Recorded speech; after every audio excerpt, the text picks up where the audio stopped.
bọ́lá yìí mi sì fún mẹ́. àmọ́ kó tó ṣe yẹn. àmọ́ tó wọ́n lọ́wọ́ lẹ́nu. yóò jìyà. ẹ jìyà. wọ́n á mú bẹ́ẹ̀ jìyà. ewu yìí bẹ jìyà. wọ́n á pa. bẹ́ẹ̀ kú. yóò kú. bẹ́ẹ̀ kú. yóò di ìjẹ padà. wà fún ẹ kọ. ó ti wà ní àkọọ́lẹ̀. ẹlẹ́kọ̀ọ́ mọ àwọn ọ̀dà yìí. àmọ́ ńgbà tó sọ eléyìí fún àwọn ọmọ yẹn. wọ́n ní ẹjọ́ lọ́wọ́ kọ̀ǹpútọ́ lọ. ṣé àkókò ó ti súnmọ́. bọ́dọ̀ mi yẹn lọ wọ́n ti kó sẹ́kọ́. ó ní yóò lọ sí Jerusalem. ẹ lọ mi yẹn Jerusalem. ó ní wọ́n á gbé wọn sí lọ́wọ́ àwọn tó fẹ́ pa wọn. ẹ̀yin bẹ wọ sọ́sọ́ jọ́nù mẹ́jọ àpilẹ̀. yóò jìyà. bẹ́ẹ̀ jìyà.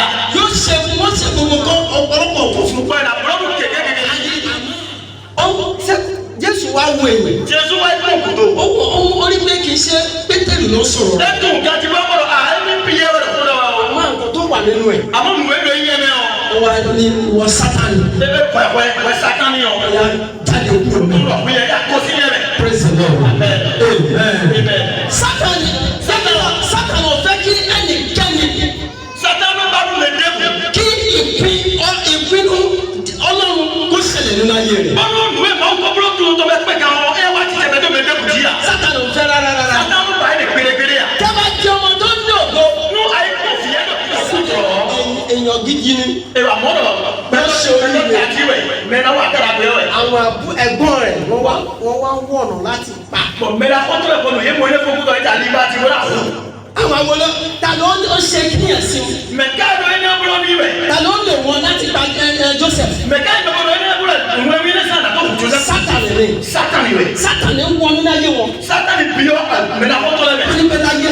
Yẹ́dọ̀ péré kún. Ó ní sori rẹ̀ lójú wa. Àti wà dára pé lọ́ọ̀mù kún mi tọ́ mẹ́. Hallelujah. Dábàwọ̀ ní Genesis chapter 37 verse 19-20. Lúwa ẹni mo máa ṣe lẹ́sọ̀ transẹ́tọ̀. Genesis ẹ bá mi kà Genesis. Jeunesse transẹ́t. Amen. Nígbà tí wọ́n ní Joseph tó ń bọ̀. Lúwa yọ̀ ẹ́ tó Jésù bẹ̀rẹ̀. Ó lè yẹ. Yẹ̀bọ̀ Joseph bẹ̀rẹ̀ jáde náà. Àlàkàlà yìí ti bọ̀. Ẹ̀rẹ́ mẹ́ o tọ̀rọ̀ pélépélé kú tọ̀ mi tọ̀ nígbà Èyí máa ń pa. Yahoo. Tọ́ba pa. Nú mi bọ̀. A máa mọ bí alátó ńlá yẹn yóò ṣẹ. Mi àkúrọ̀ tọ̀rọ̀ ilé kú ẹ̀ ní ẹ̀kẹ́ náà tẹ́ gbọ́dọ̀ mi àkúrọ̀. Praise the Lord. Hallelujah. Síbẹ̀síbẹ̀. Mọ̀mọ́. Wọ́n ṣe kí ni yẹn. Yẹ̀wúrọ̀ mi nílẹ̀. Wọ́n bá lọ Sátánì ló ṣe gbogbo kí ni wàyí. Àmọ́ nùrẹ́dù àti ẹ̀tọ́ sọ Sátánì ló wọlé mi nílẹ̀ dìgbò. Láti gbé Joseph ní àyànmọ́ ẹ lò lára. Wọ́n ti jọ̀dá fún kúrẹ́ ìgbẹ̀bọ̀lá sábìọ̀ wá kọ̀ pé kó. Ẹ lọ máa bí. Alò pẹ́ tó fi jù. Lóòótọ́. Nùgbònùgbò. Tẹ́ bá mọ̀ pé Sátánì wà nínú ó ní nǹkan tó ń ṣẹlẹ̀ nínú ayé rẹ̀. Nùwàdà tó tó lọ jí nùgbònùgbò Sátánì ló lè tó sì rẹ̀ bẹ́ẹ̀ sàmì tó bẹ́ẹ̀ Wọ́n ti mọ̀ pé Sátánì wà ń bẹ̀ tó ń ṣe nǹkan tó dára. Tí mi tọ́ àmọ̀nù kújẹ́ dẹ́ Sátánì ló lè rẹ̀ bẹ́ẹ̀ sàmì tó bẹ́ẹ̀ yàn. Dẹ́mi sọ́bíà kí ló ṣẹlẹ̀ tí Sátánì fi lo Pétérù. Ntẹ́ka àti jẹ́ kẹ́wọ̀ Sátánì wà sábì yẹ. Ẹni tó jẹ́ ọmọ Ọlọ́run. Mẹ́rin fi máa tọ́ Ó yẹ. bá Jésù ṣiṣẹ́ dáadáa. Gbọ́dọ̀ sùn àṣọ Akérésù kan ti yé. Amen. Amen. Àwọn méjì nínú ẹni Sátánì lò. Mẹ́wẹ́wẹ́ tó àpapọ̀ jẹ́ tó tọ́ Sátánì sàn. Ó lo Judas Iscariot. Wẹ́gbẹ́ wọ́n ìtúndà Iscariot. Ó nígbà tí wọ́n jẹun tán. Ẹ lọ fọ́nù yẹ bí fún ọ. Sátánì wá wọ nínú jẹ́ ibi Judas Iscariot. Sátánì wà ibi yóò túndà Iscariot wọ̀ mẹ́. Ó bẹ̀rẹ̀ láti wọ́ọ̀nù láti ta Jésù. Wọ́n ti ṣe wọ́n wí sátìlà tó ṣàtẹ̀sù. Ńgbà tó ṣe yẹn tán. Wọ́n mẹ́tẹ̀ fún ọ. Ó wá lo Pétérù. Ẹ wá ìsàpì yẹ lọ. Ó sọ fi yẹ lọ. Jẹ́ kí n sọ fún ẹ. Má dọ́nu wẹ̀. Ńgbà Pétérù ń bá Jésù ṣiṣẹ́. Wọ́n mẹ píyẹ́ lọ Jésù wà sọ̀ ara wọn. Pétérù ní ìgbàgbọ́. Píyẹ́ ó lò dìdí. Kò ní ìgbàgbọ́. Ó kì í lò dìdí yà. Píyẹ́ lò dìdí yà. Ìgbàgbọ́ yẹn kò péye dáadáa. Dìdí tó bọ́ yìí tó kàdí yà. Torí kí ni? Ló ń tẹ́wọ́. Torí ẹni Sátánì fi lò. Ẹni wọ́n tó Sátánì bí ọ ẹni wọ́n sọ. Gbà Jésù kú. Wọ́n lò Jésù kú ọ. Pétérù padà. Píyẹ́ wẹlẹ́ kọ̀. Ó padà sí ní ẹgbẹ́jà. Ẹlẹ́kọ̀ọ́ ni tó pé tọ́ sí ìwé. Nǹkan tí èmi pẹ̀lú Jésù yọ ṣe. Gbọ́dọ̀ lóyún kó tẹ̀lé kó lọ́la. Ó ti parí. Ẹni ó fún. Ó padà. Ẹni ó fún ẹlẹ́kọ̀ọ́. Torí ìgbàgbọ́ yẹn kò lé. Lóògùn yìí tó wọlé tó wa. Jésù wa padà wà lọ́ba Pétérù. Jésù lẹ́kọ̀ọ́ lẹ́kọ̀ọ́ àbóyá mú. Praise the Lord. Hallelujah. Ó wá lọ lágbára. Kólé aṣẹ́ṣọ́ kúrò. Ó ní Pétérù. Ẹ̀rọ píyẹ́. Pétérù. Píyẹ́. Bọ́ àwọn àgùntàn mi. Bọ́ àwọn àgùntàn mi. Ok, ní ilẹ̀ kò tilẹ̀. Ó wá pè Pétérù. Ẹ̀yà yóò píyẹ́. Pétérù. Kúrò píyẹ́. Fún àwọn àgùntàn mi ló ń jẹ. Náà dúdú rẹ̀ kò tilẹ̀. Praise the Lord. Hallelujah. Ó tẹ́lẹ̀ yìí fi jẹ́ kí Pétérù dìde. Ẹ bá lọ píyẹ́ ní tíde. Torí kò ní ìgbàgbọ́ rárá. Lọ́dún yóò dìde wá. Jẹ́ kí sọ fún ẹ, jẹ́ bá jẹ́ ọmọ Ọlọ́run tó ní ìgbàgbọ́ tó péye. Máa dánú ẹ̀rú àyíké náà tó bá dọ̀ nìyẹn rí ìtòyà. Ó ti gbọ́dọ̀ Sátánì á bẹ̀rẹ̀ láti wọ̀nù láti wọlé láyé. Ẹ̀rọ Deuxième chose, l'ennemi diable n'obéit pas. Il n'obéit jamais. Il n'obéit jamais. Les gens pensent que si on le chasse une fois, c'est fini. C'est ce qui est de tromper beaucoup de chrétiens aujourd'hui. Et si quelqu'un a remporté la victoire une fois, il va s'asseoir pour dire que c'est la fin. Peut-être quelqu'un est en train de le menacer. Et la personne est morte. Cela veut dire chez lui que tous ses ennemis sont morts. Il va commencer à se paresser. Et oublie que les choses ne vont pas de cette manière. Le diable n'a pas alors ce comportement. Lui ne veut pas échouer à propos de quelque chose. S'il rate une fois, il va chercher notre chemin pour venir. Matthieu 4 verset 1er. D'abord, quand Jésus a besoin de manger, et le diable est venu le tenter, et il lui fait tomber à propos de la nourriture. Satan dit d'accord. S'il trouve des richesses, il va aimer. Il a amené.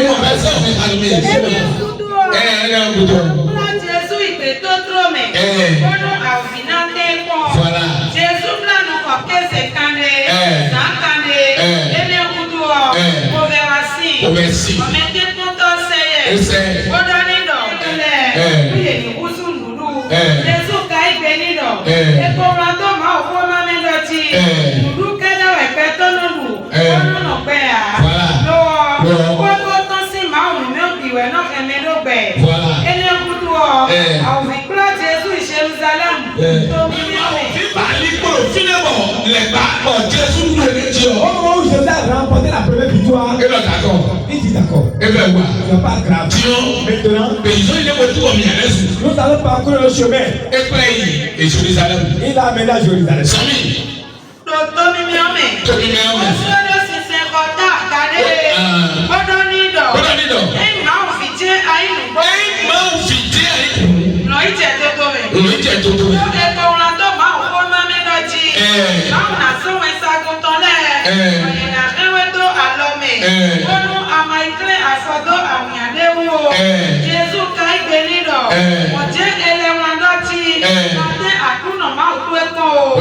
Alléluia.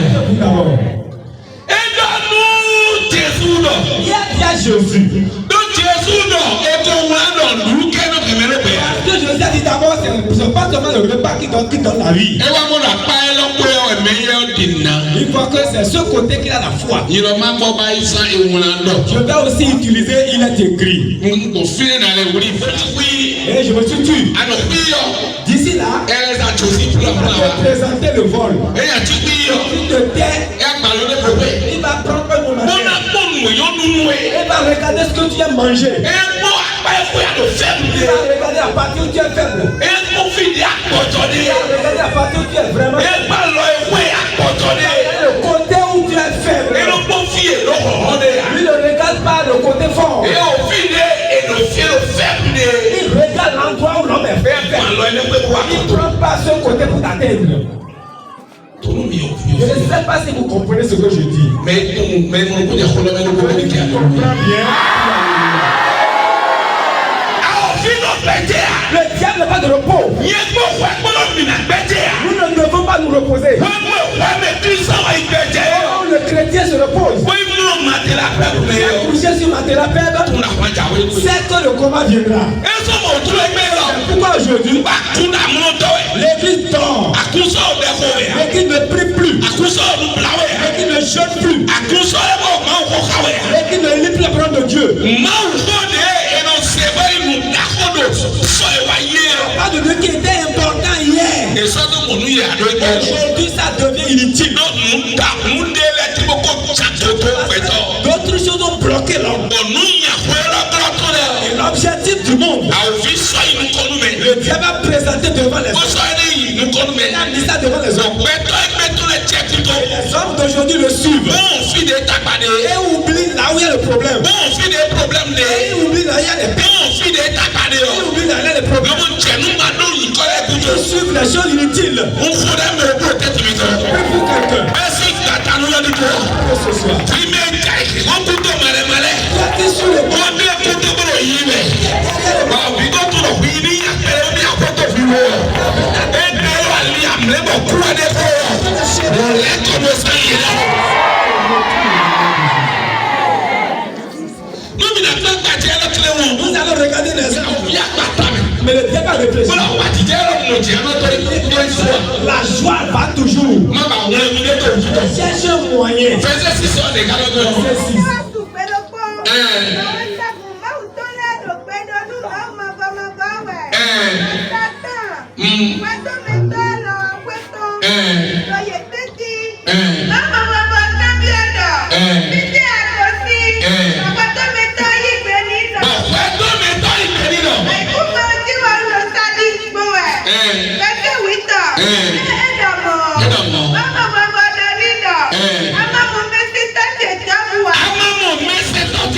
Toutes ces richesses. Il a tout détruit. Juste même à ses enfants, ils sont morts un en un jour. Job est obligé de se lever. Il a détruit ses amis. Et il a rasé la tête. Pour montrer qu'il est en deuil. Il dit Dieu a donné. Il a repris. Ah Dieu. Le diable l'a dit. Ça ne veut dire rien. On pensait que ça va s'arrêter là. Mais le diable n'a pas 50 ce qu'il veut. Écoutez bien. Ton promesse est détruite. Ton corps ne t'a rien dit. Et tu as négligé. Ton foyer bouge. Tu as négligé. Tout ce que tu fais, tu ne prospères pas. Ça ne te dit rien. Il est venu pour détruire.